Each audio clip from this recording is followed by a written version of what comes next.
Hello, everybody, and welcome to the 27th episode of the HSBG podcast. I'm your host, Educatedcollins.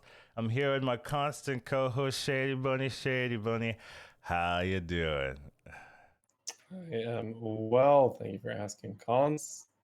Got to miss you for a week. Hope you had a Yeah, good time on the trip. I have disappeared from this plane of existence. Unfortunately, for this week, I have not played a single Hearthstone match, which is actually extremely rare. I'd say I don't think that's a very common statement for me to make. But yeah, I didn't really touch Hearthstone this week, so I know a lot of things have changed since last week. I basically only know the bare bones. So I think this podcast is really going to let Shady take the lead here, kind of really discuss what he's been doing and finding out this particular week. Because we initially did 4 minion types last week, just the ones that I initially thought were going to be prevalent in the meta, and we theorized, okay, we'll just cover the rest of them this week. But I think that makes no sense anymore. Honestly, the meta has changed so much. There's so many different styles, and I really just think it would be a better podcast, a better learning episode if we just go over a lot of the prominent things again, right? Just kind of talk about, okay, what are we seeing in the meta now, and talk about, okay, why these are strong, why these are being played, especially with some of the bugs that have happened, some of the introduction of new cards, the introduction of Deathwing, but that didn't really do anything. Things like that. There's been a little bit of a shakeup, especially like one card edition can really change the whole meta, and as you can see, that's what happened. So I don't think it makes a lot of sense to just go over the less played minion types. We're just gonna go over a lot of the meta and just the meta as a whole, and really just discuss what Shady's found out, because I'm pretty useless this week. So we can get right into it. First things first, though, we do want to cover some of the bugs that came out through this new patch, right? New patch and new bugs, right? That's the Blizzard way. I think the most important one, the biggest one, is the Panda Bug, where a lot of the higher MMR people were really just having a good time, a real nice time with it. It seems as they were getting Panda like every game, every other game, basically, and just kind of dominating the competition, really taking that lead to its fullest, and really creating like a big gap between the have-nots and the haves. So Blizzard really identifying with that philosophy, trickle down kind of thing. Oh, the high MMR people get the good heroes here. So I didn't really get to experience it. I should have played and really abused some of that, but I didn't. But Shay, if you want to go over it and tell us kind of how that felt. Yeah, sure.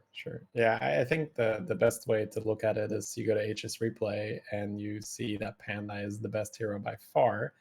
And those stats are super skewed, because if you obviously offer them to good players the whole time, then they're going to do better with it on average. And that skews the stats like crazy. So I don't assume that Panda will remain the uncontested number one, which right now, apparently Cthulhu is second. So people are just very consistently playing Dragon Cthulhu, which we covered last week with the Smuggler.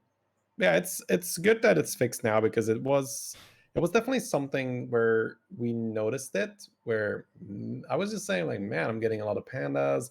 Other people were saying like, I got like an insane panda rate today. And then there was just this tweet that said like, hey, we've looked at streamers, and like this is not normal. And then they found out that if you create a custom lobby, that the first person in and the person that owns the lobby also gets Panda and Cariel. Because that's the thing, it's not just Panda, it's also Cariel. But that's almost like a negative thing, where you'll get offered either a Panda or a Cariel if you were the highest and second highest MMR player in the lobby. So yeah, pretty weird, and pretty. This is one of those things where we tell people like, put on your tinfoil hat, but then it actually happened. right? We have these like for years people are saying like, oh, what if there's like hidden arena MMR? What if they manipulate something where they give better heroes to the people that like buy skins and then it's like finally something like this happens and it gets through. It's like, oh my god, it actually happens. They give better heroes to higher MMR people. So yeah, TLDR is it's fixed now, but very particular bug, very weird, very specific. The two highest MMR people getting a I, new hero. I would just I feel like an outsider this week, honestly. Mhm. I'm like, I feel like this bug is not fixed because they still get to keep their MMR. It's not like, oh yeah, let's Oh revert right, the MMR. yeah, Like there's gonna be some lucky SOBs who are like, damn, my MMR is so high. I got Panda every game. I'm a Panda expert now, and damn, this is yeah, gonna be nice. I don't even have to play anymore. I'm like top 10. It's not really fixed because there's gonna be lingering kind of yeah, for sure. ramifications of people just being able to abuse like really strong Yeah, heroes, right? Theoretically, the strongest hero in the game, and just having that buffer or that that space to sure. really mess around and do whatever they want. Yeah, And people that really spammed and really yeah, understood the meta were able to farm a lot for sure. you know, And we can see that there's actually two people already on 11K, and then there's a couple people close with 10.9, and then a few more people with 10K, and already rank 14 is not even 10K when there's a couple people on 11K or close to. So yeah, that definitely shows like that chasm that's already been just smashed in there. Where if you are rank 1 EU, you were literally getting Panda every 2 games or every other game, basically. It's like crazy to say. So you just have to high roll the other champ select and get a decent hero, and then you're just playing Panda and something else, Panda, something else. Not always, of course, in that order. It could be like Panda, Panda, Panda, Carriel, Carriel, Carriel. But that's what you would be getting. And of course, if you're rank 2, if you're rank 3, if you're rank 4, the odds that you're playing with someone that's higher than you are pretty low. So, you're getting a hero anyway. yeah, it feels Anyways, it feels whatever. kind of bad. Like now that I'm gonna start playing, it's like, damn. Every time I don't get a Panda, I'm gonna say something. I'm gonna be like, damn. Why wasn't I playing last week? I could have had a Panda here. Oh, where's my Panda? Panda, Panda. But Yeah, but I think the whole this whole season launch is a little tainted anyway with how you could abuse Smuggler when it was really bugged and how certain cards are just way too strong right now. We're definitely going to be covering that later. So honestly, it's just make the most out of it right now. I think if you are a more casual player, this patch can actually be still really fun. Where you're just like, oh, it's all kinds of crazy stuff. Finally, I can do all this.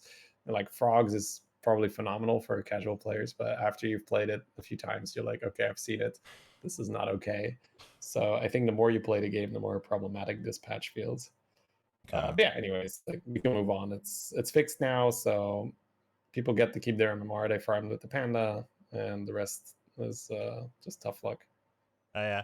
Little aside, I think it's very funny when you read like these updates in one session. Like overall, Yeah, the updates are like this is like a week of updates. But when you just like I'm just reading them at once. They're hilarious. Like they're like, oh, death ring will not be enabled. Oh no, we fixed that. Oh no, it's wrong again. Oh, we fixed leapfrog. Oh no, it's not fixed. Like, what did they do? That's just funny. I was laughing while I was reading these updates like in a row, right? I know like days have passed sometimes between some of these updates, but it's just really funny to read them all at once. But moving on, I think here we're just gonna talk about just the overall Ching meta discussion. I don't really think I'm going to contribute too much here because I played maybe like one day, a day and a half of games, and that was last week. That was when whelps were just number one dominant, right? This is my memory, what I know, right? Whelps are the best. Da da da. I talked to Shay before the podcast. She's like, "Nah, it doesn't matter too much anymore. There's some new kings in town, new ways to play the game. It's not just whelp smuggler abusing." So we'll just let him go over through it. What do you think about the patch and the meta right now? sure. So I think right now a lot of how you learn to play the game, at least for the time being until Blizzard, does a balance patch, you need to unlearn almost some good habits and learn some different habits. With that, I mean, like trying to triple into a higher tier isn't always correct. When you can see that there's a card on the front here, Impatient Doomsayer. This card is this would be like a 6-drop in terms of power.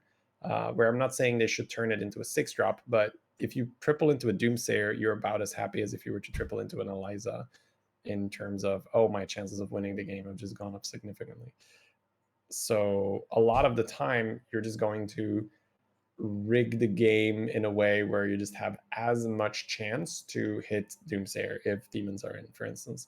So what does that mean? Sometimes I pretty much Jeeve curve all the time. Jeeve curves when you stay on tier 1 on turn 2, and then you level on turn 3 and level again on turn 4, and that way you're on tier 3 on 6 gold, and you get to start buying units on 7 gold on tier 3 instead of the traditional, I'm going to level to tier 3 on 7 gold and I get to buy tier 3 units on 8 gold.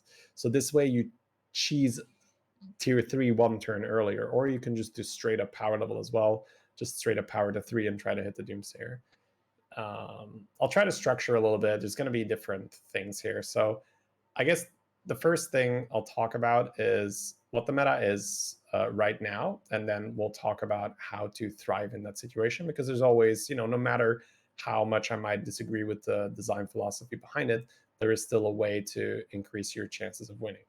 So the first part to quickly point out issues is, well, first of all, the stats are just crazy right now. You just have, I think one of the best examples I had is that I was about to lose to a frog build, but I won because my 1000 attack dragon was able to kill a 500 health macaw.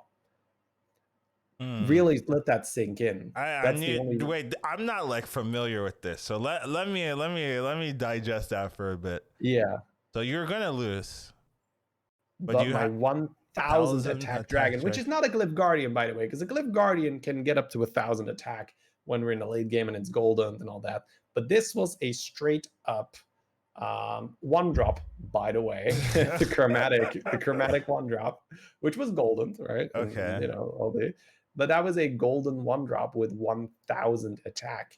And did you attack first, or did you kill? No. So this is what happens, right? So this was a game against the frog build, and what happens with the frog jumps onto the macaw, the death rattle, and then the macaw procs its own death rattle over and over and over again. So at some point, you if the macaw survives and the rest of the beasts die, you have this 500 HP macaw, which can go into the millions, by the way, because it just scales exponentially every time it attacks. Okay, wait. I haven't seen this, right? So you're saying the frog will jump to macaw, and the frog will die? Is that what's going on?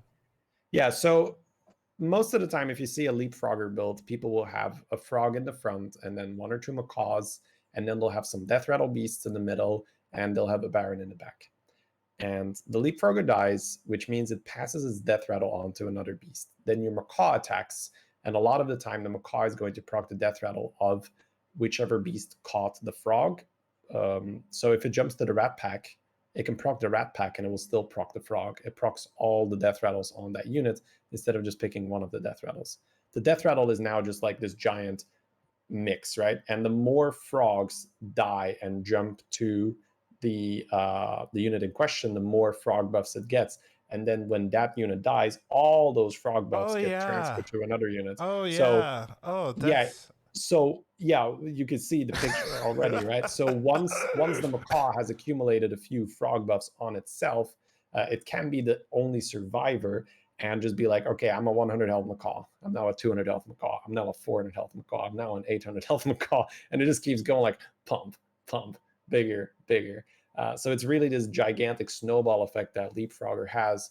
Where the card, like we'll cover this as well. I don't think Leapfrog on average is strong, but when it pops off, it's insane. It's just unstoppable almost.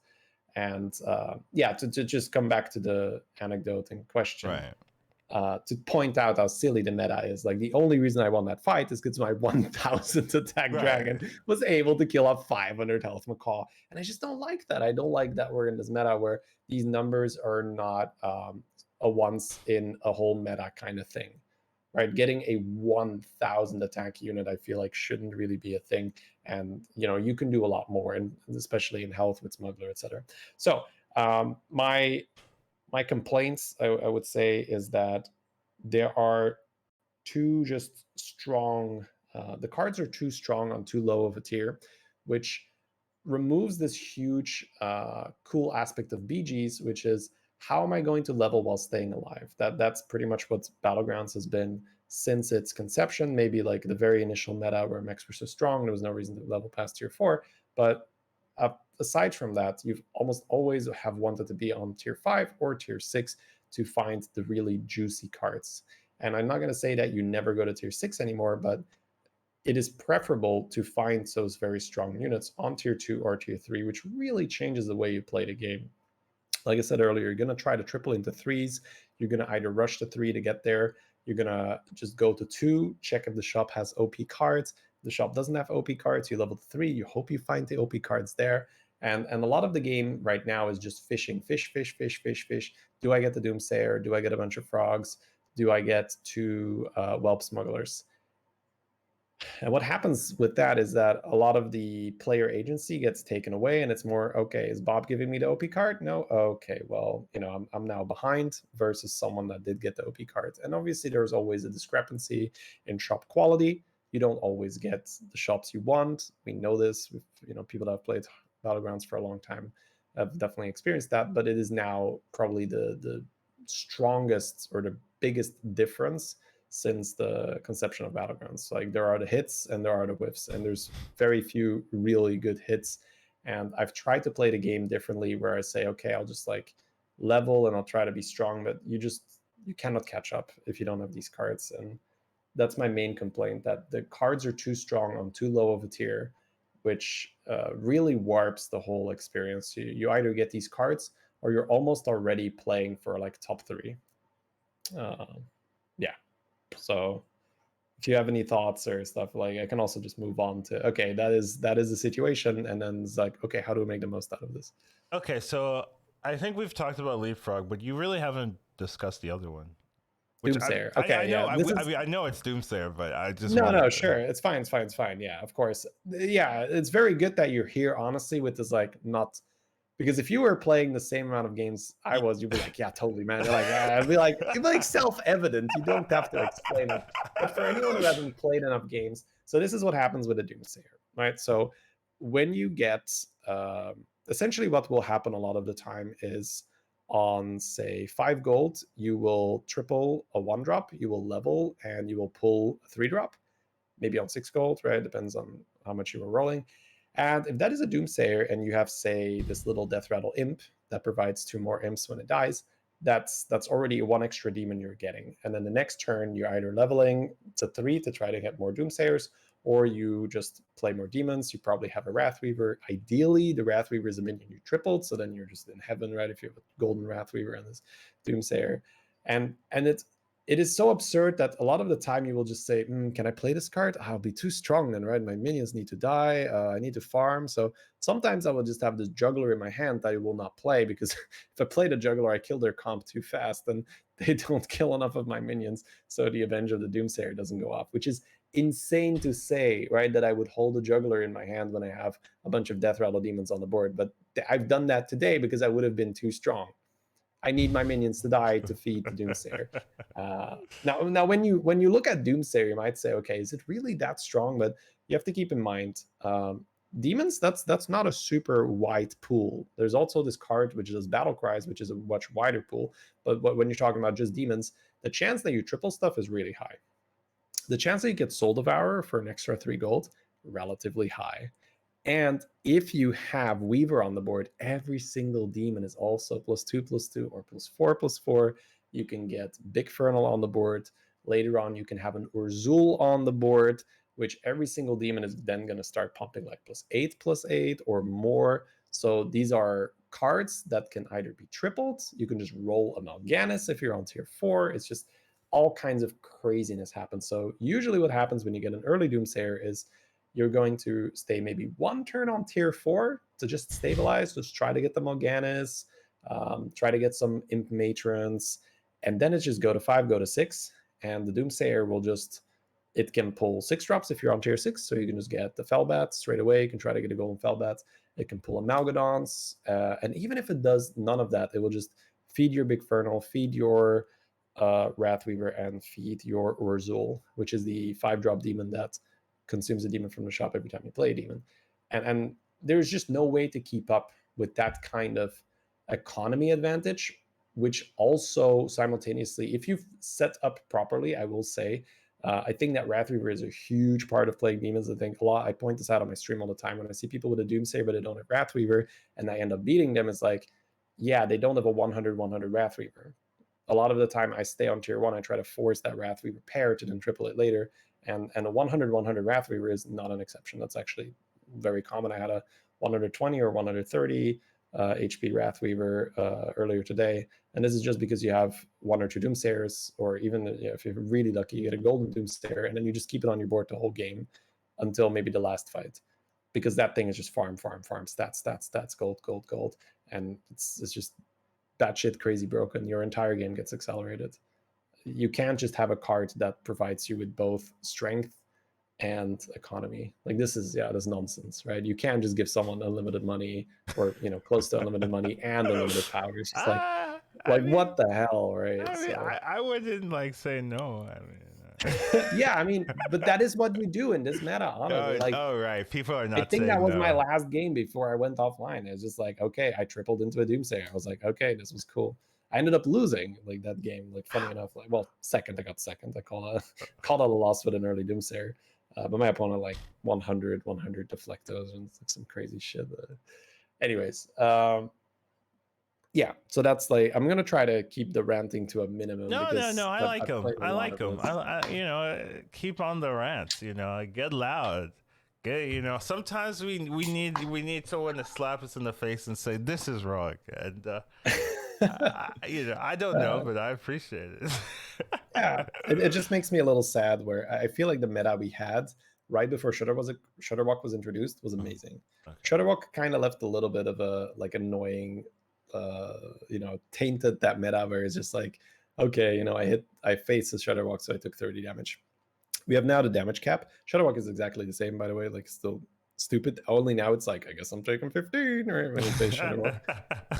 It's so dumb, right? I cannot believe that Shutterwalk did not get touched in the slightest. So that in combination with this clown fiesta we have right now, where you have to triple in 3-drops and all that, there's still Shutterwalk running around oh, there's still 2, take your 15. I was talking on my stream like it's 4 p.m. time for your 15 damage. It's just oh man. But anyways, always try to make the best out of a situation. And a lot of people are climbing, they're doing stuff right, and I think that just kind of going with it is the only choice you have. You have to, there's no trying to beat them. You have to join them. You have to play the OP cards. You have to really try to force these comps, and then make the most out of it. Okay. All right. I think I'm starting to understand. Thank you for covering it, Doomsayer as well. Yeah, Doomsayer is just silly. Once you see it in, we'll play a little, right? If we get a Doomsayer, you'll just be like, oh, okay, this is stupid. I played a couple. I played a day. I know what you're talking about. I just unfortunately I wasn't calibrated enough at the time, so I took it and kept it too long and died. That was my game plan. But then again, sure. I'm sure you can keep it now, since it's a little bit more optimized as well. So I want to see how people take use of it. Yep. All right. So then, how do we play?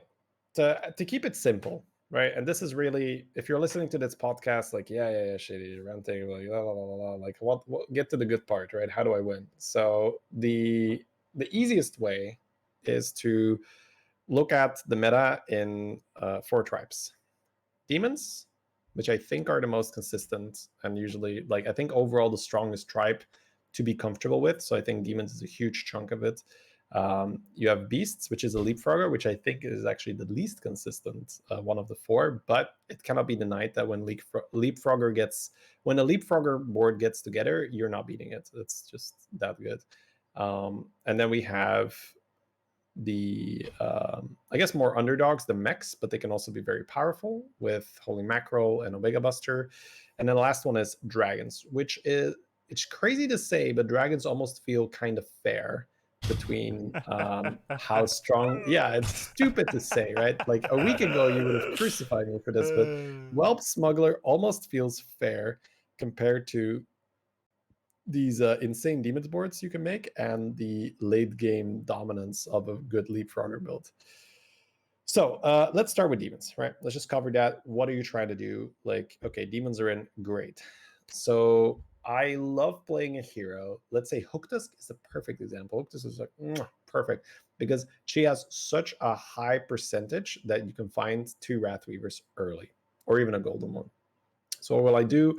I will stay on tier 1 until hopefully 5 gold. If I have 2 weavers by 5 gold, or even better, I have a triple ready at 5 gold. That's perfect. And if you can find a way to level and take your triple, and then just see if you hit the Doomsayer with your golden Wrathweaver, that is, you know, almost game set match. When you hit the Doomsayer with the golden Wrathweaver, next turn you buy like an Imprisoner and an Acolyte to just protect your Doomsayer. You start printing demons for free. You go to 4, you find a Morganus. Now every demon you play doesn't cost you health anymore. The snowball gets rolling. A different approach here, which is also viable, is to just rush straight to tier 3. Sometimes you just don't have a hero that's good at fishing for 1-drops. You know, like Silas is pretty good at that. Hooktusk is pretty good at that. But, you know, let's say that you had to play, you know, it's just some random hero where you just go to tier 3. So you buy, let's say, a token, then next turn you level up. That's 4 gold. Then 5 gold, you check the shop. Usually it's pretty good to check the shop. If there's 2 leapfroggers, you probably want to play frog build. If there's like 2 whelp smugglers, you want to play that. If there's a whelp smuggler and a dragon, you might still want to pivot out. But generally speaking, you know, you hit a normal shop and then you power level to tier 3. And then on tier 3, you're just trying to open the Doomsayer. And you can still do this with Silas as well, by the way, very well. Or Galewing, right? Galewing would be a good example, where on tier 3, you have your discovery ready and you're like, is it a Doomsayer? Hey, it's a Doomsayer. And then you're off. And the sad part of this meta is that a lot of it, if you don't hit those cards, is you try to pick up the strongest cards you can, and you're still trying to get a late Doomsayer because it's still going to be better than the other things. You're still trying to get late Whelp Smugglers because it's going to catch up with other things. There is not that much you want to play in this meta. So that's one part, right? So let's cover what happens once you have it, because, you know, people always make this meme out of it, like, oh yeah, the Doomsayer, you won, and yes, of course you're in a great position, but can you still lose? Yeah, of course you can still lose. So my personal thing is like the Wrathweavers. You really, like, even if you rush to tier 3, you're still buying Wrathweavers, in my opinion, because every single demon you play will be +4/+4 if you have 2 Wrathweavers on the board. If you don't have those Wrathweavers on the board, you will need like early 2 Big Fernals, and you will need early Urzul, so that you have this scaling where you are playing demons and you're getting rewarded for them. My average mid-game demon board will look something like this, where I have 1 to 2 Doomsayers in the back. I will have 1 or 2 Wrathweavers, depending on if I've golden it. I'll have a Mal'Ganis, so that's like 4 to 5 spots covered, and then the rest is just food. It'll be Void Lord, it'll be Death Rattle Imps. If it's taunt, you know, the more taunt, the better, right? So it's like 2 Void Lords and an Imprisoner. It's perfect. You just want that shit to die, and you want to just like keep printing demons. I think a mistake I was making when I was playing demons is I locked my board up with scaling too early, where I said, okay, I'm going to have 2 Wrathweavers, I'm going to have 2 Big Fernals, I'm going to have Mal'Ganis, and I was like, oh shit, where do my Doomsayers go? and it just doesn't make sense, because Doomsayer is your best scaling. If you keep printing demons for free, that will make you scale more than having your Big Fernal down a little earlier.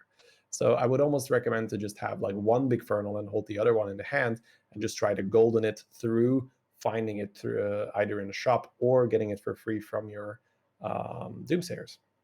So that's a big thing. You got to keep the demons flowing. You got to get those Void Lords, Imprisoners, etc. on the board to protect with the taunt, and to make sure that they die, and you just keep generating demons. And then you're in the late game. So you can level to 6 quite safely once you have your Morganas and you're finding demons for free and your Wrath Reavers are growing. And then it's, you can try to get a golden Felbat.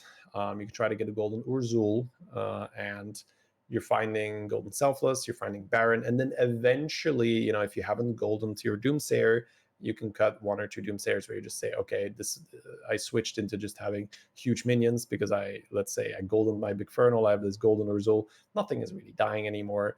Okay, time for the Doomsayers to go, and then it's just pump, pump, pump, demon, demon, demon.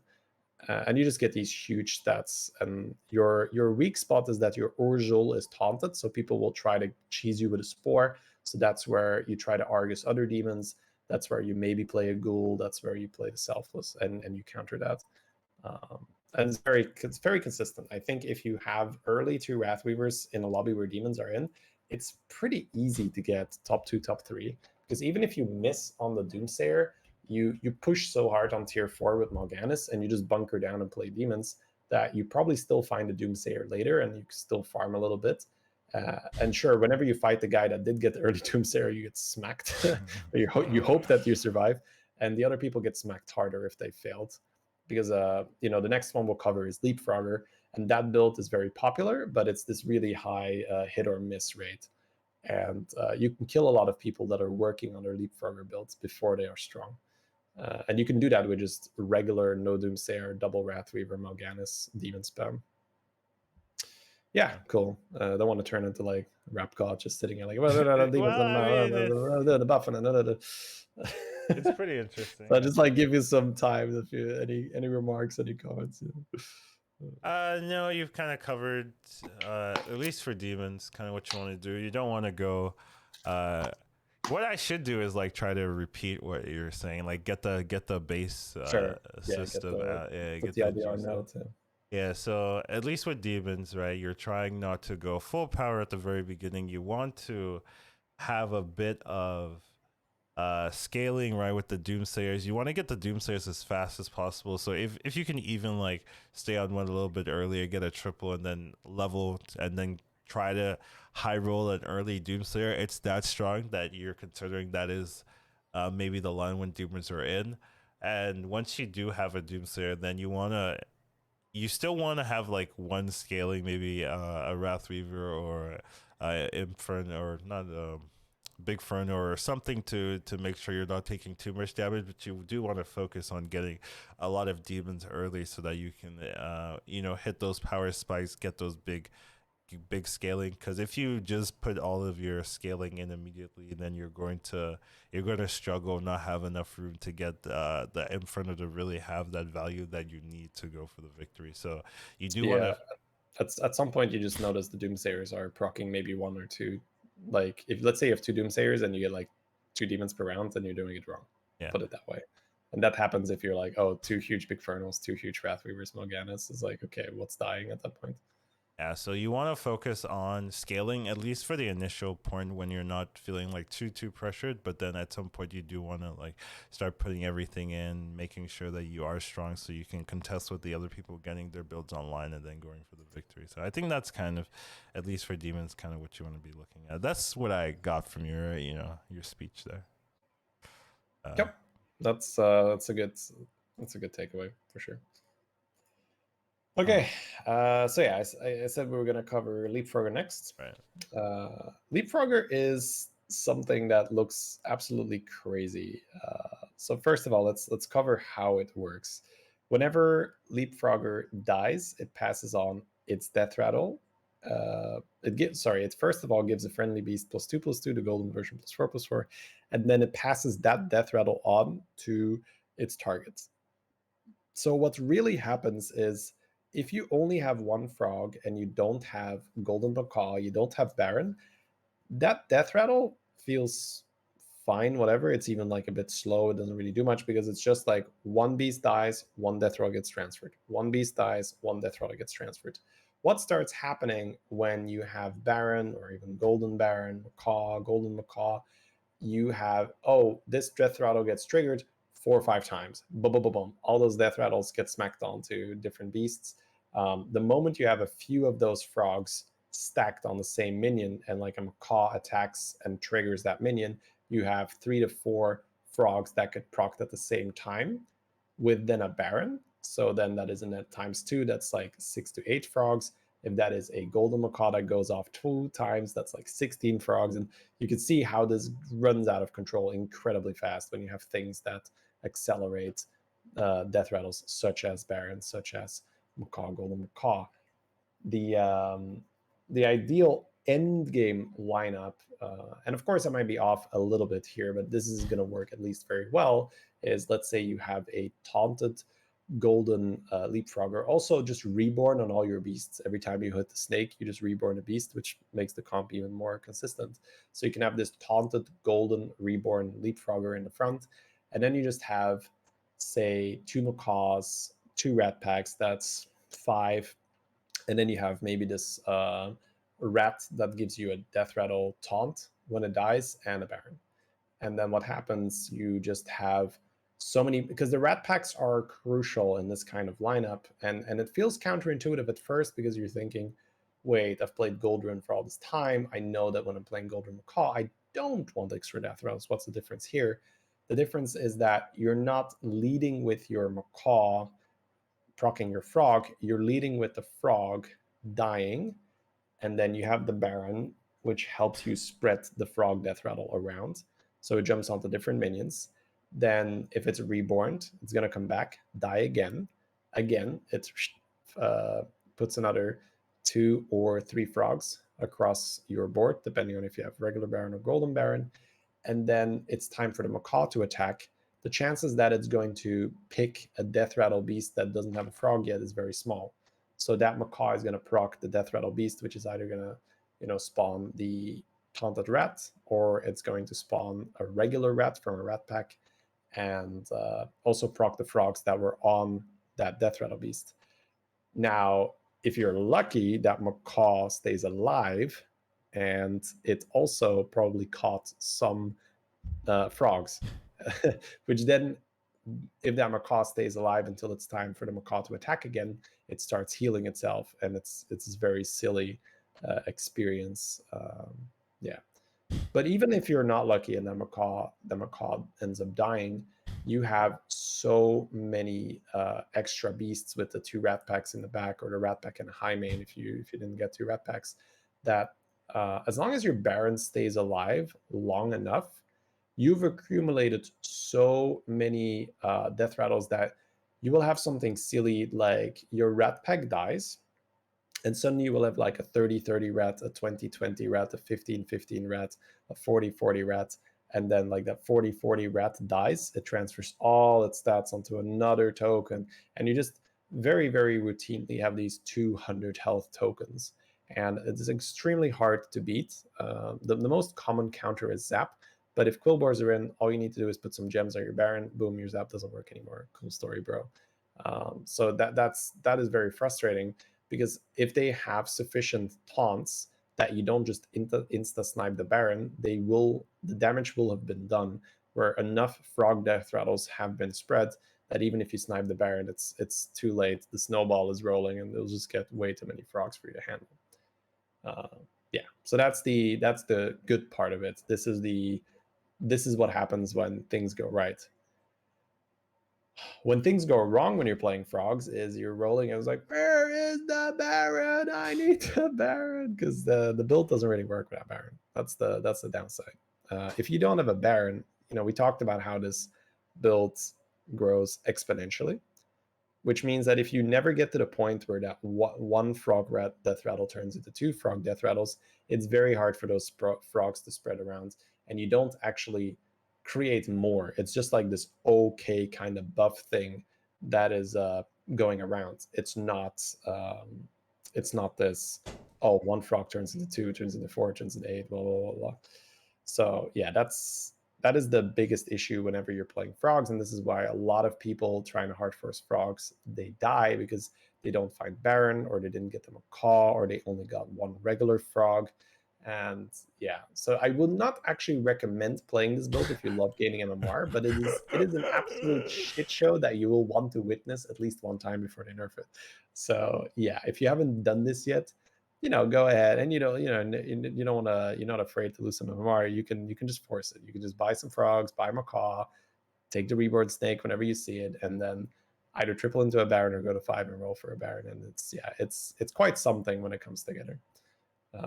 Yeah, very, very strong endgame build. Probably the strongest build, hands down. Like sometimes I just have these 90 health dragons, and I'm just like, oh, I have no chance against this leapfrogger build, which is pretty dumb, right? When you just look at your board and you're just like, it can even be a lot more. I think I had my Taragosa was like a 180 HP, 100 plus attack dragon. I'm just like, oh, they don't have a chance. Yeah, very sad. So, all right. So, any observations or questions for beasts, or do you want to move on to mechs? I think not knowing anything, I think it's pretty interesting that the rat pack seems to be like a critical piece of the composition, right? Like when I was just looking at the card, give a friendly beast +2 to this Death Rider, right? Rat pack didn't like strike me as like, oh man, this is gonna be broken with rat pack. But as you talk about it and see how it works with Macaw, right? Since the leapfroggers die, you really can work. It really can work with any beast essentially, right? So you really want to just like kind of make a relatively infinite number of beasts, is essentially like give them all that death rattle, and then the more macaws you have, it spreads around, and it can get very annoying, it seems, right? Like you're like, oh, I need to hit this, or I need to hit this macaw here, or I have no chance, da da da. So I do think it's kind of interesting that you're talking about it and you're like, rat pack's just like very common, very key here. And I'm like, oh, rat pack, that's a name I haven't heard in a long time. You'll see it as well, where if they don't have the rat pack, they just run out of things, and the frogs don't keep going. But when they have a rat pack, they just never run out of things. It just keeps jumping from one rat to the other. Yeah, that's pretty interesting. I don't know. Looks like it sounds all annoying. I got to be honest. The way you're describing it, it all sounds like it's very annoying. Yeah. You just see it like you're essentially what you're hoping is like, please snipe the baron early enough so they don't get a million frogs. But if they have proper taunts and reboards and stuff, you're just not getting there. You just know you're not killing. Like what you need is like you've played like Major Domo. I have this huge Mega Wind Fury elemental in the front. That's what you need. And just be like, all right, let it rip. Come on. Get through the taunts, insta snipe the Baron, get it over with. But if they get to attack with their macaws while the Baron is alive, it's like you're almost, it's already over. This damage is done. There's too many frog death rattles on their board at that point. Pain.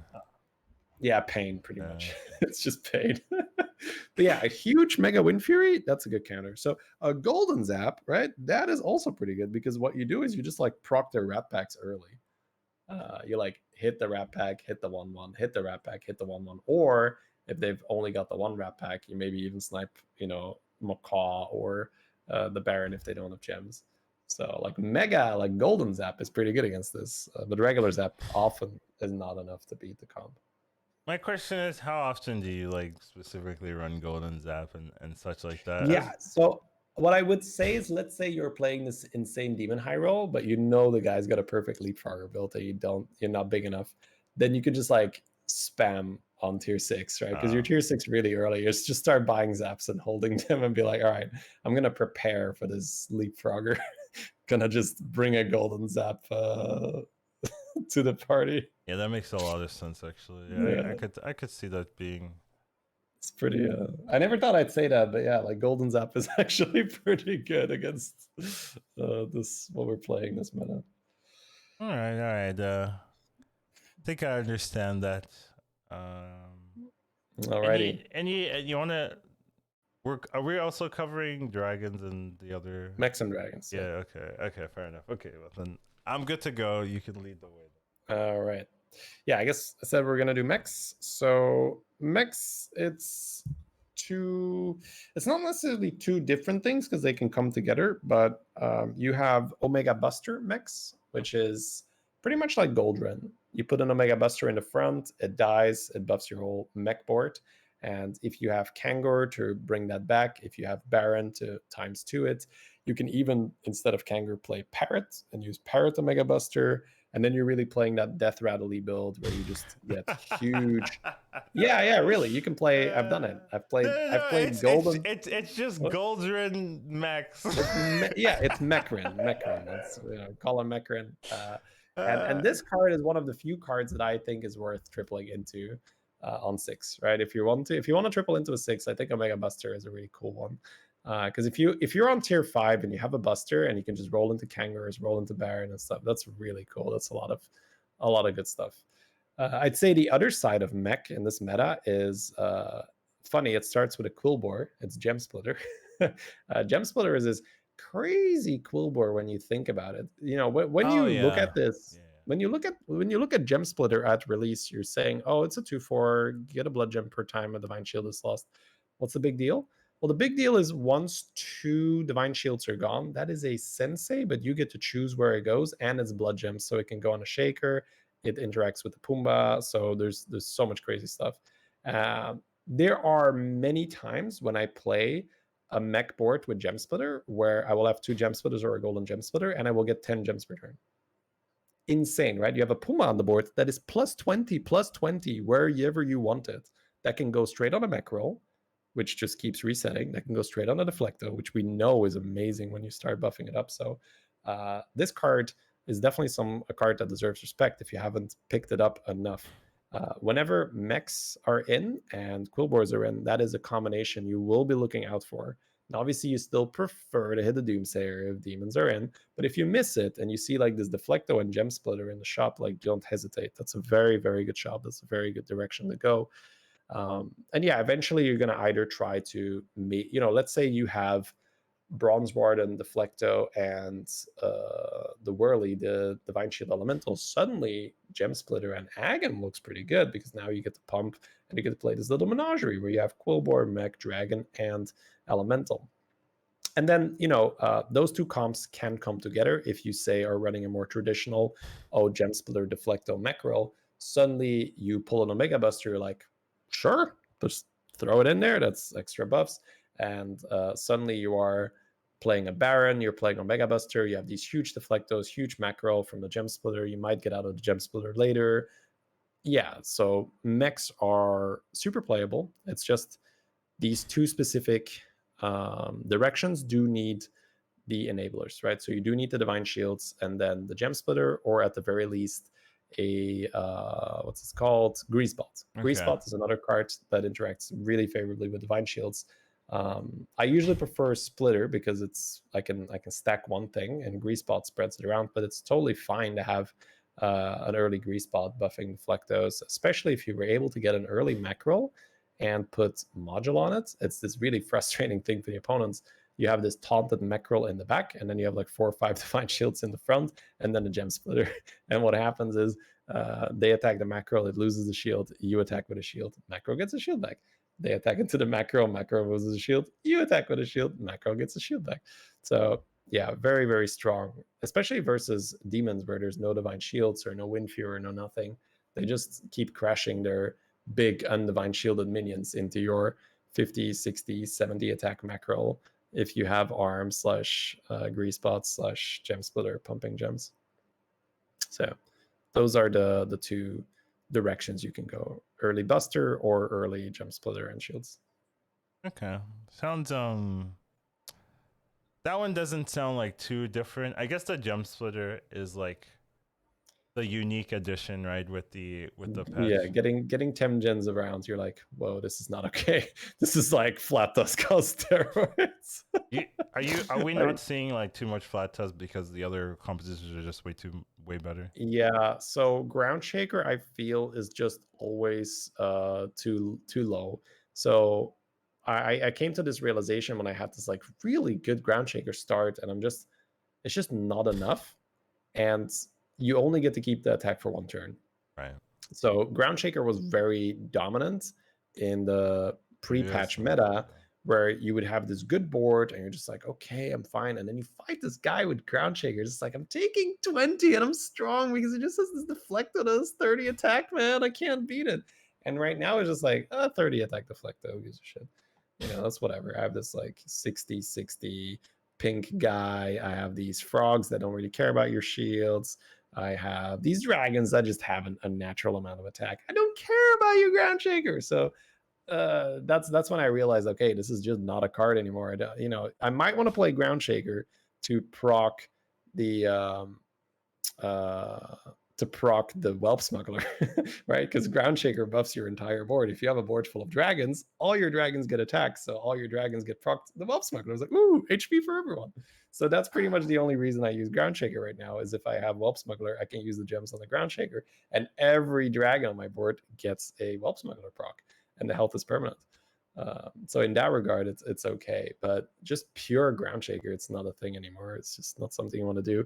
So if Ground Shaker isn't really a thing anymore, Flat Tusk, it's really been those high roll games where I just play Shutterwalk or something, and I pull I had one Shutterwalk win where I pulled 2 Flat Tusk and then I opened an Agam, and I'm like, okay, like this is so dumb that even in this meta I can probably get enough stats with that. But then we're talking, what is that? Turn 6 I have 2 Flat Tusks, turn 7 I have an Agam, right? So that's pretty, that is something I was going to share after talking about mechs and what's the last one, dragons, is that you can still play pretty much all the other tribes. You just need to high roll like crazy. So on average, it's not really worth chasing the other comps right now, because unless Bob is just really throwing all the pieces at you like he did the one game I got the 2 Flat Tusks in the Agam, it's just don't waste your time with it, because you're just not strong enough unless it's an obscene high roll.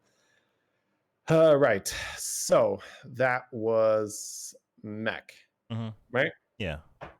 So yeah, we go to the last meta tribe, which is dragons. And it's crazy to say, but dragons actually feel a little bit more balanced now, where I still think it's BS how much HP you can accrue with Whelp Smuggler, but it's not as BS as how crazy demons scale. It's not as BS with how unbeatable beasts feel in the late game. Okay, I wanna interject here. Is that due to it being balanced, like, oh yeah, this is like okay, or is it due to just the other no, if the others would get nerfed, god no, I don't want Whelp Smuggler to be a thing. Okay, I just want to clarify that it's not like this is a balanced thing. I just want to make sure. You're saying you can still. So if you want my opinion on what I would want to happen, is I just want Whelp Smuggler, Doomsayer, and Frog. I just want them nuked out of orbit. I just don't want them to be in the game anymore, because I think that Blizzard might be too timid when they're going after these cards, because what they've created now is not something where, we'll just turn a 2 into a 3, right? It's still like you get a lot of scaling very early. So maybe Doomsayer Avenge 4, right? Sure, it's not as easy to trigger anymore. Leapfrogger, God knows what they're going to do with that. Whelp Smuggler, turn it into 1 health. Maybe, right? Those are good enough. I don't know, because right now you can do some pretty silly things with them. And then a new landscape will emerge anyway. And we'll have to see. But yeah, I guess those are my nerf takes right now, where Avenge 4 and Whelp Smuggler 1 HP, Frog, God knows what they're gonna do with it. Because I think those are the 3 cards they want to go after if you're balancing this meta. Anyways, right? So we're not in that stage yet, or we're not at that stage yet. We are now playing the Clown Fiesta meta, where you have these broken cards. So how do you get a good dragon game? The benefit, especially in a non-demon game, I think demon games are very high tempo, because people just get a lot of stars on their board very quickly, because they're getting cards for free. So you get the level and you get to buy high tier things. So in demon games, I don't actually love doing dragons, because dragons are a little slower. To take a little bit more time to get going. So let's say you're not playing a demon game.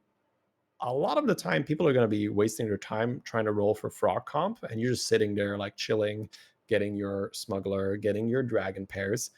And at that point, pretty much what I do in every dragon game that I have time is I fish for Caligos, because there are little to no cards that abuse the Whelp Smuggler dragon interaction as much as Caligos, because Caligos will give +1/+1 to your entire board of dragons, which is just phenomenal. If you have a golden smuggler, suddenly your Caligos buffs, it's +1/+5. Yeah, +1/+5 per battle cry. That is ridiculous. All right. So until you're there, what are some things that you can play when you have an early Whelp Smuggler? So Whelp Smuggler plus the Chromatic Whelp.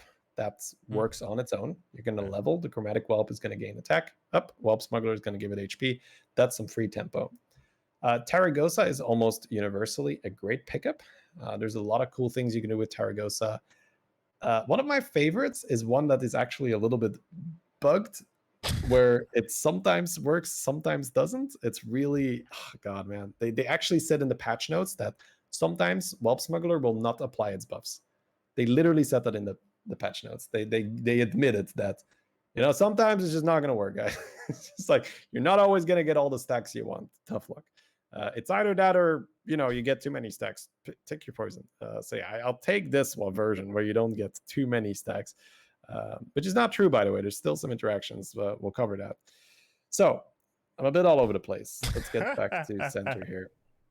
Whelp Smuggler and Taragosa. You can Argus the Taragosa and put an arm down. And this is what happens. They attack the Taragosa. Taragosa gains attack. Whelp Smuggler procs. Plus 4 HP if it's a Golden Smuggler. Your Taragosa now survives. She gets attacked again. Oh, 2 attack. Oh, look at that. Another 4 HP. Taragosa is still alive. And then after all that, she gets to keep the stats. So that's really, really cool. Now, this is the one that fails a lot of the time, where I think it works for a couple of the attacks, and then it's suddenly like, okay, whatever. All these whelp charges, you're not getting them, bro. The arm stacks will stick because arm works normally. Arm is not something that is specifically to Taragosa. If you gain attack from the arm in combat, you get to keep it regardless. But the Whelp Smuggler triggers on each of the arm proc seems a little bit wishy-washy, but it's still good. You're still gaining a decent amount of stats per turn. It's not as many as it should be, assuming you read the cards and the cards do what they say they do, which is completely crazy. Can we just take a moment to say that, well, you're gonna do this, and you kind of have to guess how many stats you're gonna get, because sometimes it works a little bit better than the other one. Yeah, pretty crazy stage of the meta here, but I guess they just made a really difficult patch for themselves to mechanically make it work. The engine must be suffering, or I don't really know what's going on behind the scenes. Regardless, right? That is one of the things you can do. What is another thing? A very, very easy mid-game dragon thing to do is Prized Promo Drake. This is a 5/5 that buffs in combat +1/+1 for every dragon you have on your board to the adjacent minions. If you have Taragosa, this is not a temporary buff. This is a permanent buff. So if you get either 1 Taragosa, 2 prize promos next to them, or 1 prize promo, 2 Taragosas next to them, that is very, very strong. But you can also just regularly play some gems. We'll come back to that later, why gems are very important. But usually when you have a Whelp Smuggler, you're going to be buying every single gem generator you see just to put gems on your dragons. I can just cover it now, actually, why that is so insane. Yeah. So this is the thing, right? This is the one interaction that I know is still bugged, or why I think it's why I have a leg up playing dragons, because I don't see a lot of people doing this. When you have the 3/3 Quillboard that moves gems, every single gem is a trigger for your Whelp Smuggler. So if you are moving 10 gems from one dragon to another, that is 40 health without the gems. Every single gem is like ding, ding, ding, ding. Your smuggler goes like gem, gem, gem, gem, gem. So, do you understand, Collins? Yeah, I understand, and that does not seem right at all. What? That is not right. No. That is, well, okay. I can see in some technically weird right. way. No, I mean, yeah, it's. Yeah. And this is why I still play dragons quite often, is because I have this 20 health dragon and I move 10 gems and it's now a 70 health dragon. You're like, the first time we did that, it was like, chat, was that too many triggers? It felt like too many triggers. And then we did the math. I was like, oh my God, it's proccing per gem. So you just, what I do, it's kind of like when you're playing Vol'jin, right? If you're playing high level Vol'jin, right. you're keeping track of your stack, right? Where your gems are. So you're just moving, you're making sure all the gems are on one dragon, and then you just keep moving the stack from one dragon to another. You're just like, 50 health, 60 health. It's just, the stack keeps moving. So you're buying every single gem, and you're buying every single 3/3 Quillboard that moves the gem. And it's nasty. You don't get to do that too often during the game, just because you need to roll into all the gems, and then you need to roll into multiple 3/3s. But yeah, the games where you get to move the stack many times, you get a silly amount of buffs. Okay, so I don't know, if they're going to be fixing that, like if that's going to be like a stealth fix or whatever. So if you're trying this at home and it's no longer working, then they fixed it. But try it. It's pretty powerful. Okay. Yeah, that's pretty much it. When you're playing dragons, you're trying to use little tips and tricks, or just tricks, I suppose, in the early game to stay relevant. So use gems, swap the gems, taragosa, arm, taragosa, price promo. But the goal is to create pairs and then triple into Kali, triple into Nadina, and then keep your smuggler as long as you can. Oftentimes, you're going to throw your smuggler. If it's golden, you're probably keeping it. But if it's a regular smuggler, you're probably going to make space for another Caligos, because while we talked about it last time, but that was when Smuggler was still bugged, right? But now that Smuggler is no longer bugged, the sheer upside of building up another dragon is that during combat, let's say you have Nadina, that second Caligos is getting shielded. That second Caligos is getting buffed by the Caligos as well, whereas Whelp Smuggler will always remain a 2/4 yeah. Yeah. Now, if you have a golden Whelp Smuggler, milk that as long as you can, right? As milk. There's so much HP, so efficient on the board. But even the golden Whelp Smuggler probably goes at some point where, maybe it's when you introduce the Nadina, maybe it's when you try to roll an Amalgadon, maybe it's when you have to play a Zap versus Beast. But, when you're going into your final battle, you don't want to carry a 4/8 body into the fight. Okay.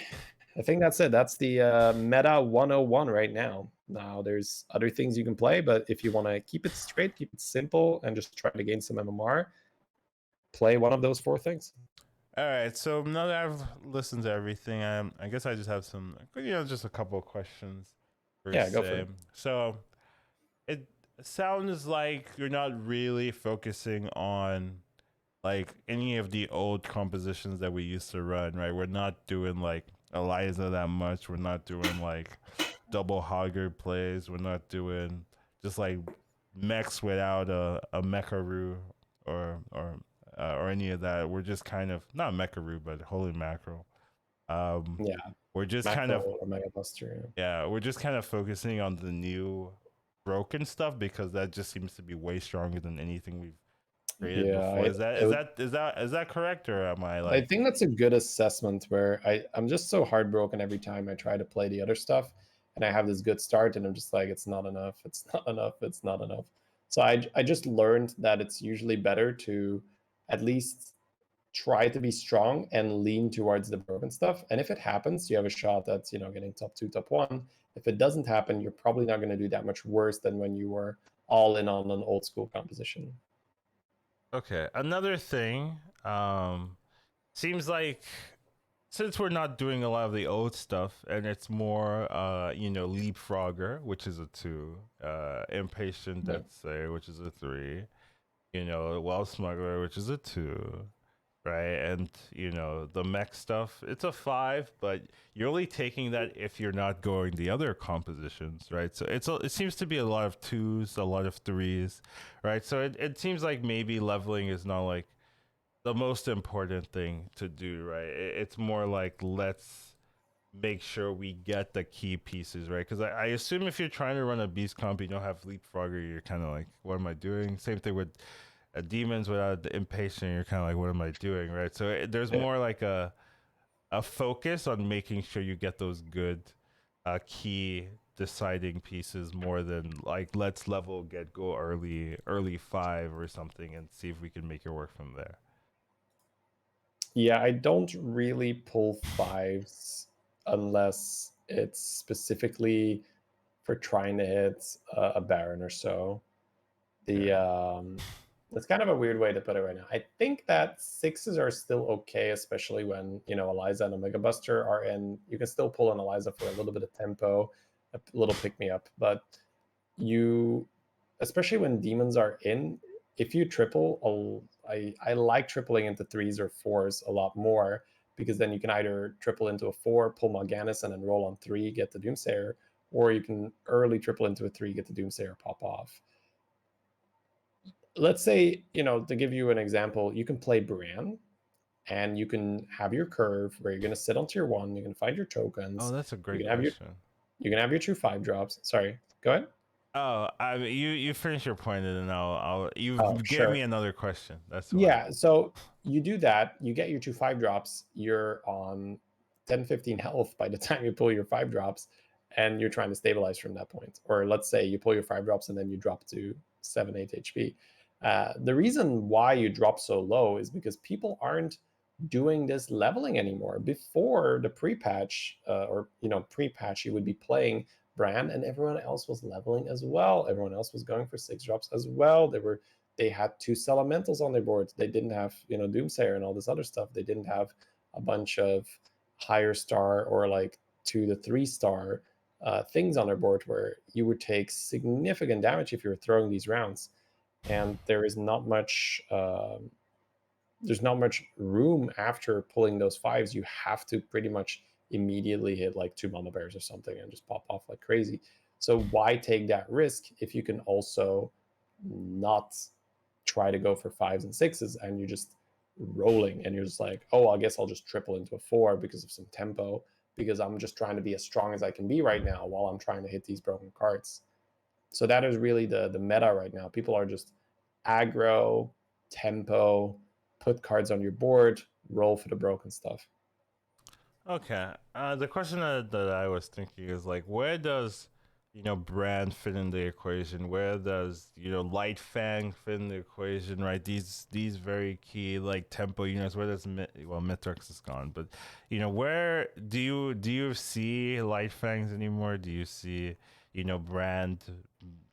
Those kind of compositions, or those like mid game tempo stuff kind of like the easy answer is no. no. I knew it. Yeah. So yeah. you sometimes you see someone with a Light Fang on their board and it's kind of KW. Okay. Damn. But I've I done it miss Light where Fang. Okay. I was playing Light Fang on Curator. I actually had a Curator win today, where I had Golden Whelp and Light Fang buffed my Curator and one Dragon, which then proc my Whelp, which suddenly made the Light Fang worth it because it gave 6 health, which is kind of dumb, where Light Fang was kind of just an activator for a 2-drop. And obviously, if you're playing Reno and you get an early Golden Light Fang, you can probably still use that as tempo, ride that, go to tier 6. Because I guess that's the other thing that I still need to mention.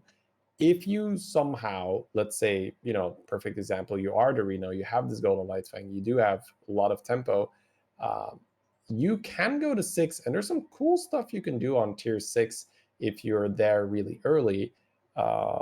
Because of the new Murloc card, the 5/5 that isn't a Murloc itself, but that turns a Murloc golden in the shop. So what you can do is just roll on tier 6, play with Bran, play with Murlocs, and you can use that 5/5 to target an Amalgadon in the shop, and suddenly you have a golden Amalgadon on your board, which means you can play more Amalgadons without them having to triple. So it's not incredibly uncommon to have like 2 golden Amalgadons and a regular Amalgadon on your board, and that's obviously still works if you have Taunt, Divine Shield, Poison. That is a very good combination of things to have. Funny enough, sometimes not enough for frogs because they have the Rat Pack and they just keep coming, so the Divine Shield Poison doesn't even do that much. But for the majority of the other comps, if you just have a crap load of tempo that allows you to go to tier 6 and Murlocs are in, you can just have a lot of fun. You can also just use that 5/5 to make a golden primal fin, put the golden primal fin in the shop, buy it, have a brand on the board, play golden primal fin, pull 4 Murlocs, get some, like huge Begurgles, Seers, find more Dong, pull a 6-drop from the golden primal fin on top of all of that. So there's definitely a lot of fun shenanigans you can do, but that almost only is a thing that you can do if you had this giant high roll start that allows you to level to 6 in this aggressive meta. Okay. So basically, you're not really seeing too much of it. Yeah, you don't really see Light Fang Bran. Okay. Good to know. I just wanted to ask, since you did mention Bran. I was like, oh yeah, Bran, that's a good card. I wonder if people play that. And it seems like, nah, get out of here. Get out of here with your Bran nonsense is what I'm hearing, but okay. Get out of here, Grandpa. We don't play Bran anymore. Yeah, feels bad, man. Back in my day. All right, so those are the four, I guess, main like archetypes. I guess another like little thing I put elementals are something that works sometimes, especially when, let's say you're playing a lobby where you have no dragon, no beast, no demon. That's people's just like, okay, wait, what do we do now, right? What do we do? I have like, which one is in? Oh, mechs are in, but mechs are not like the insanely OP ones. So you can still outscale mechs with elementals. There's actually a really cool thing you can do with Master of Realities, which is not something Master of Realities, huh? Okay. This is the 6 drop. So yeah. I had a game on, and this is something that I theory crafted, and I think XQN tweeted about it, where Master of Realities is like complete garbage until it's not, and then it's a god. So for those of you who don't even know what this minion is, I don't blame you. It's a 6 drop, which we don't see very often in this meta. It is a 6 drop, and it is a 4/4, I believe. It starts out as a 4/4, and whenever an elemental gains stats, it gets +1/+1. Mm-hmm. Now, traditionally, if you were playing elementals, at least what I did as an elemental, pivot is I would be strong, and then on tier 6, I would get Hamul, I would get Gar, I would get Ragnaros, and it's this huge 1 or 2 turn pivot where the Ragnaros come down, the Gar come down, you have the brand, you play Hamul, the shop is full of elementals, go, go, go, go, go. And now that Gar isn't the thing anymore, that is very hard to set up. The Gar was such a big part of that transition that I don't really like doing tier 6 elementals anymore. Now, what you can do, however, is if you have Party Elemental, Molten Rock, Major Domo, all these things still gain stats. And every time anything gains a stat, Master of Realities goes ding, ding, ding, +1, +1, +1. So anytime you play an elemental, when you have Major Domo, Party Elemental, and Molten Rock on the board, that's +1/+1 for the rock, +1/+1 for the Molten Rock, +1/+1 for the Domo. So it adds up very, very quickly. And especially if, say, that elemental was a Smogger, then the Smogger buff itself will also, check that box for Master of Realities. So I was playing a Millhouse game where I tripled into Master of Realities, and then I had Bran, I had Domo, I had Party Elemental, I had Molten Rock, and then it's just, pop, pop, pop, go, go, go, buff, buff, buff. Nomi would still also work in those lobbies where you're just competing with the mechs. You have this new elemental Dazzling Light Spawn, which is a 4/5.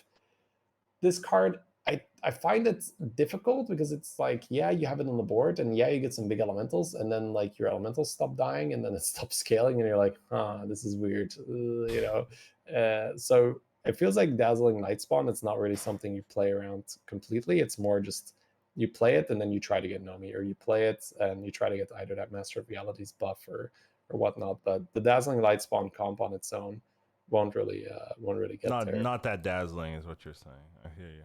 No, did not dazzle me away with its performance. The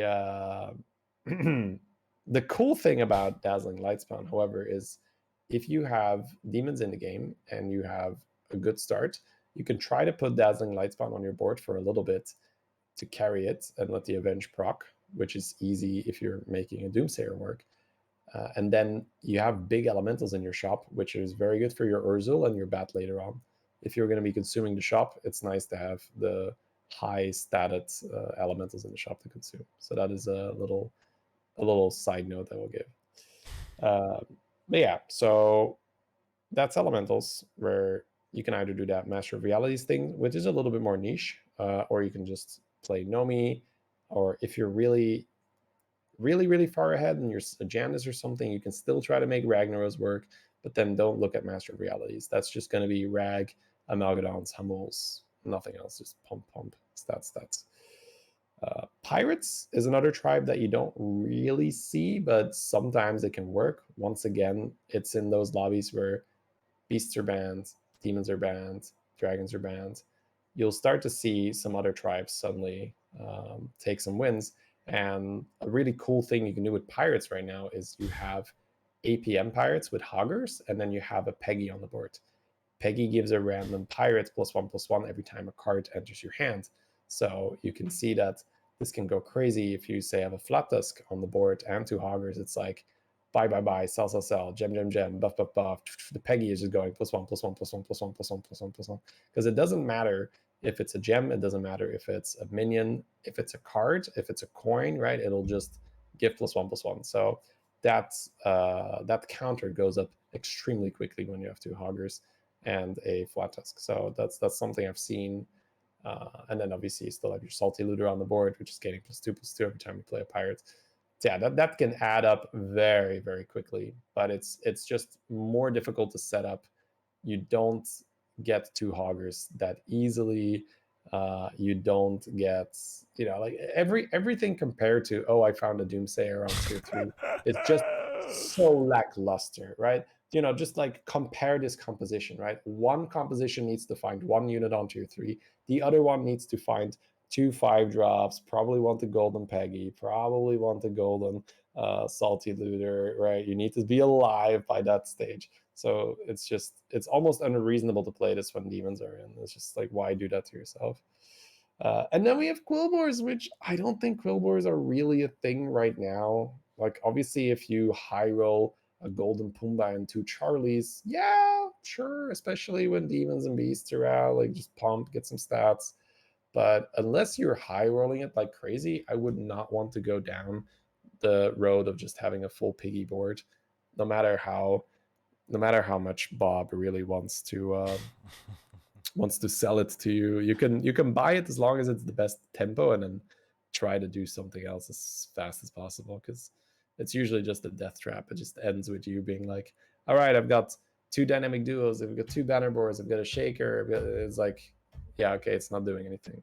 It's not good enough. You're poking it with a stick saying, do something. Yeah, like, come on, Quillbores, do something. Do something. Feels bad. Okay. But it seems like, yeah, demons kind of take the cake, and then beasts are like second place but less consistent. And then what are the other tribes don't matter, but well, mechs, dragon mech, right? yeah, dragon mechs are also pretty powerful if you, especially with Omega Buster early. And then dragons, if you can still get that whelp synergy to work, it can do pretty well. So those look to be the kind of big things. You're not really seeing any like tempo 5s, Lifefang brand, not really that important in this meta at the moment. Gem Splitter is like the real key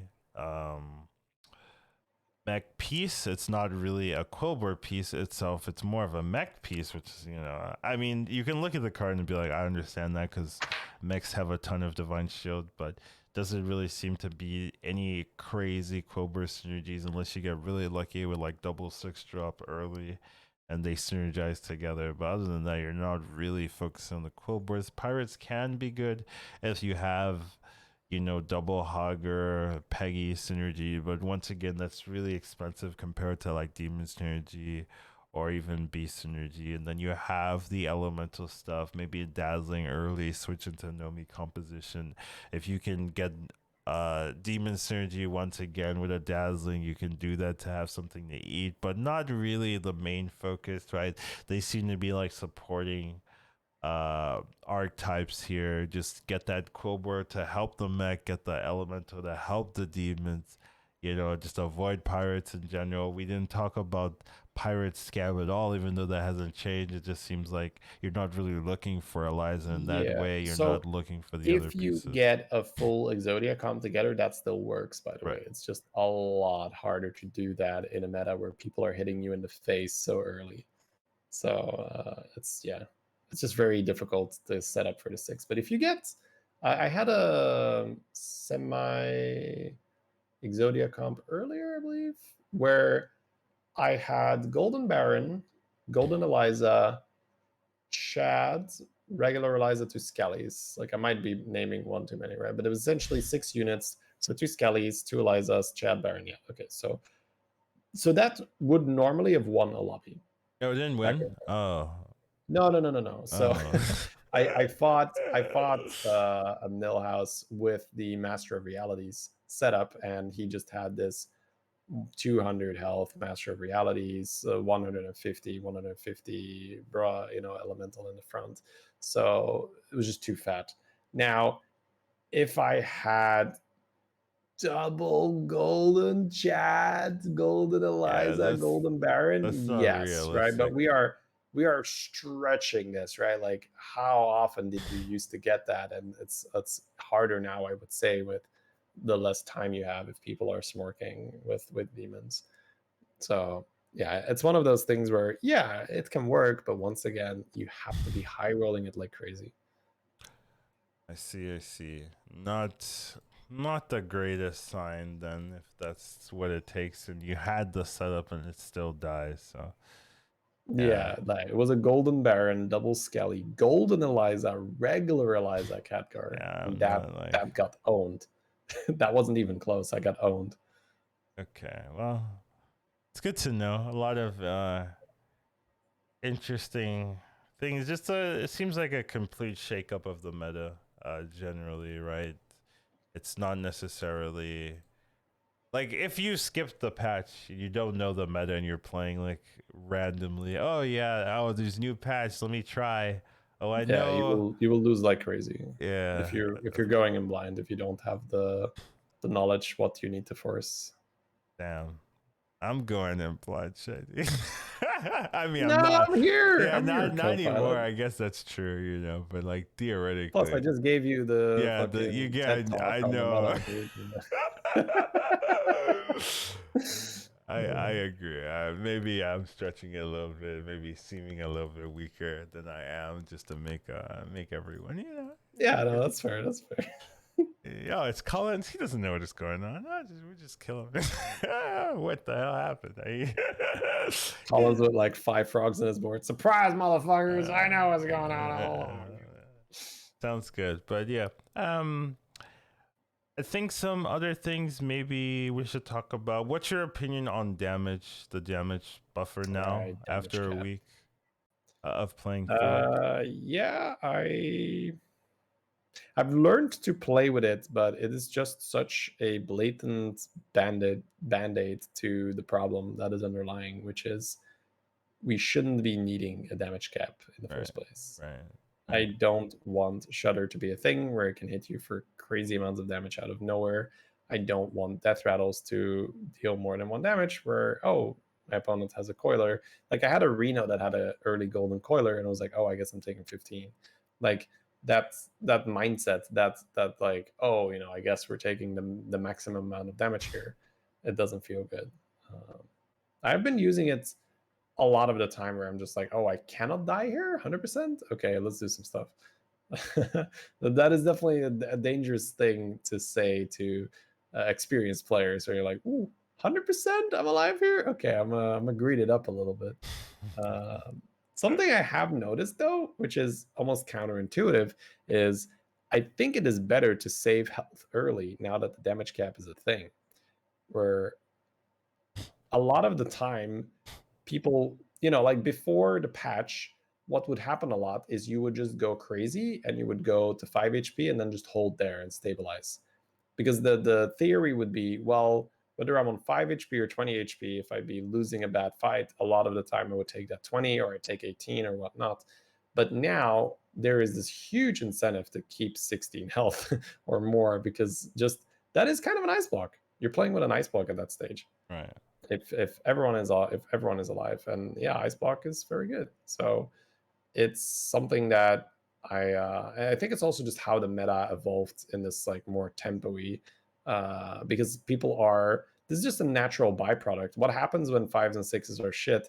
People are tripling into 3s and 4s. What happens when people triple into 3s and 4s? Their power spikes a lot earlier, and you get this tempo meta where people have high mains on the board, people have these I don't know, egg early, people have god knows which 4 or 3 they want, and those things have higher stars, they deal more phase damage. So it's just a lot better to be on the board and mitigate that damage. And then if you get to keep 16 HP, you can treat it like an ice block. Okay, so not like in love with it. Still feels like a band-aid solution, but learn to play around it and still can be utilized to your advantage like very easily, especially if you know what you're doing and know, oh, if I don't die here, I can really pop off. Which we did kind of talk about last week anyway, so it's kind of more of the same in that, it can be abused, but generally just learn to play with it. Okay. I did want to mention the damage cap. Anything interesting throughout the week? Anything like fascinating? Oh, this is a cool build. Just like a little something fun. Any cool builds you saw someone do, either you or yourself, where you're like, that's pretty sick. Maybe once they fix, some of these overarching problems, it's something to look into and see if it could work. Yeah, I did mention them, but maybe just a little emphasis on that Millhouse, Major Domo, Master of Realities, Party Elemental stuff. That's very very fun to play because right now Millhouse benefits a lot from the reroll elemental, the 5/4 that gives you a free reroll every time you play an elemental. So your turns can get very long and very ridiculous. If you have a brand, you can find the 4/4 elemental that puts elementals in your hand, the 4/4 elemental that puts elementals in the shop. Every reroll is almost free because you have that 5/4. It's very very fun, very crazy. And the other one is just being on tier 6 and getting a bunch of golden amalgadons. Like that is also something that's not super meta because it's a bit harder to do. But if you do get there, the 5/5 guy that turns a Murloc golden in a shop it's very powerful on tier 6. Like I think that they will not nerf that. Like that's not a card people are complaining about. So let's say they do nerf the 3 problem cards we mentioned earlier, Doomsayer, Whelp, and Frog. If they nerf those 3, then we might be going to tier 6 more, and then people might be like, "Wow, this fish guy is kind of annoying." People just have this board of golden amalgadons out of nowhere. You can go quite crazy with it. That seems pretty interesting. Okay, I think we've covered a lot of it, right? Don't really feel like there's anything we missed, right? Like it's a little bit different, right? We're not like specifically going card by card over Yeah. all of the patch, but I think this is more of this is a better format to have than like, oh yeah, let's cover all of the Murloc cards that we added. You didn't mention Murloc, did you? Mention Murloc at all? I Actually, did. Well, I mentioned Murloc in that it's the tier 6 stuff, but it's a good. Okay, it's a good tribe that you bring it up here because there are some Murloc boards that do really well, especially when you are not playing as Beast, because Beast is hard to counter with poison because of all the death rattles. So if Beasts are out, you can actually see like a Flurg doing well or so, where they have 7, so their entire board is poisoned, and they just keep getting a lot of stats. But this is still an outlier. This is still something on the fringes. I would not recommend pushing for Murloc, but yeah, if you see a Flurk getting his hands on a brand in a non-beast lobby, that's not good news for the lobby a lot of the time, because that is a lot of buffs. Just because you can make your whole board poison very easily with the 7 if you get it early. yeah, but not a crazy archetype to play with, right? Just doesn't feel as strong. Is that due No, to it's not something I'm chasing at all. is that due to just like beasts like kind of being like a hard counter, or is it more like even if beasts are out, even if Well, mechs are it's out? the same problem, right? What do you need? You need a brand. Yeah. Where is Bran? Bran is on tier 5. Okay, Doomsayer is on 3. Frog is on 2. Okay. Velp is on 2. Why do I risk it? Why do I go to 5 when I can look for my shit on tier 2 or tier 3? Uh, It's not eh, like you never go to 5, but if right. you only can start playing your comp once you're on 5 or once you've tripled into a 5, you just start with several turns. You're Behind behind. everyone. Okay. Yeah, you're just set several turns behind. Damn. That's hurt. That sucks.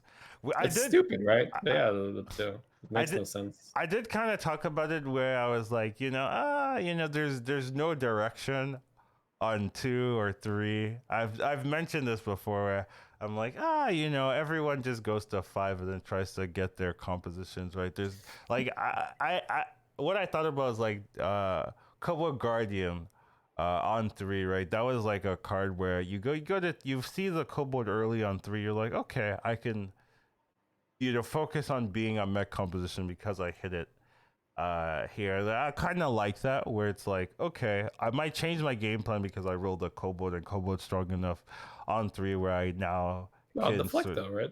yeah. I mean, it's Deflecto. I mean, same thing, but like Deflecto's a little bit weaker than kobold. When kobold was in, like mechs as a whole was a little bit stronger compared to everything else, so it's a lot easier to be like, okay, this is enough of a pool to commit to this composition. Mm-hmm. But there's definitely an issue when like you're thinking, what is the best card in the game? Ah, yes, it's on 2. It's on 3. Like Yeah. what? Like no. The best card should be a higher tier, right? So that Yeah, there's a should be 6 drops yeah. almost without exception. Then why have tier 6 if tier 6 drops are not the best? Yeah. So it just feels a little bit weird there to be like, like, yeah, the directions on 2 and 3, but the game's on 2 and 3. It's not just direction. This is what you're looking for. You just roll and try to get the Doomsayer there. If you don't get the Doomsayer, then it's not like, oh yeah, at least I can go to 5 and get a 5-drop and compete. No, it's like, well, I lost the game because I didn't get the 3 earlier than the opponents there, and that's definitely not what I was thinking when I was thinking, oh yeah, there needs to be more direction. I just feel like the game was really good. Obviously, it had its flaws, but it was really cool just having to find a way to find those 5s and 6s. Just, that was your whole game, right? Like, find a way, make it happen, stay alive, and level to 6. Like, just that was such a cool experience. Like, that was probably the best Battlegrounds I played in my entire Battlegrounds career, is when I just learned to play with the cards I was given, level when the cards were not good enough, and then make the most out of it, get to tier 6, and then just have this one turn where I find direction, pop off, right? Be it with Eliza's, be it with Ragnaros, be it with Caligos. And that's just a really cool aspect of the game that rarely happens in today's meta. Yeah, that's definitely unfortunate there, but I guess you learn with it. You try to overcome. Yeah, we'll see, right? Like, I do assume that it'll get a lot better once they nerf these 3 cards. If they nerf it, right? You never know if they're actually. I mean, they did a preemptive announcement, so obviously after me saying, "Oh, they'll nerf tokens for sure," I want to be a little bit more cautious.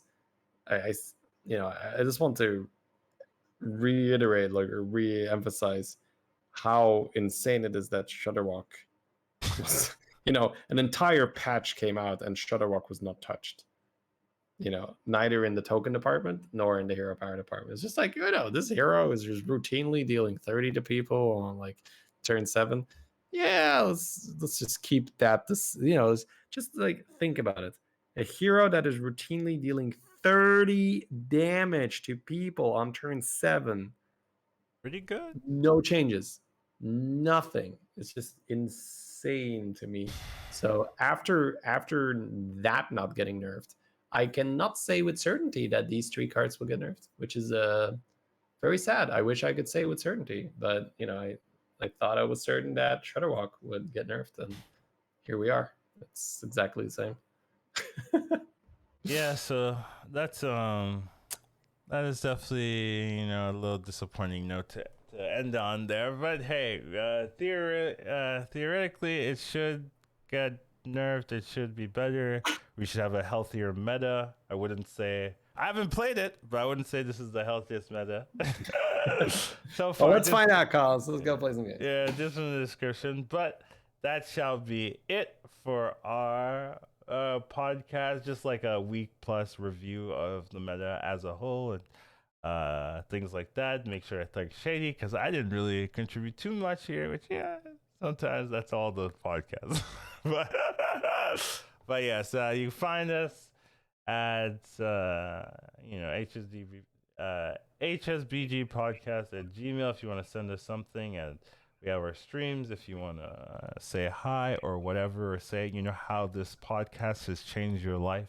I really like those messages. I don't get them enough, so just feel free to send that draft our way, right? It doesn't have to be perfect, right? I know you've been working on this rough draft for a while. Just send it here. I'll appreciate it. Doesn't even need to have words. But yeah, thank you for joining us, and hopefully we'll see you guys next week. And take care of yourselves, and have a wonderful rest of your day. See you guys.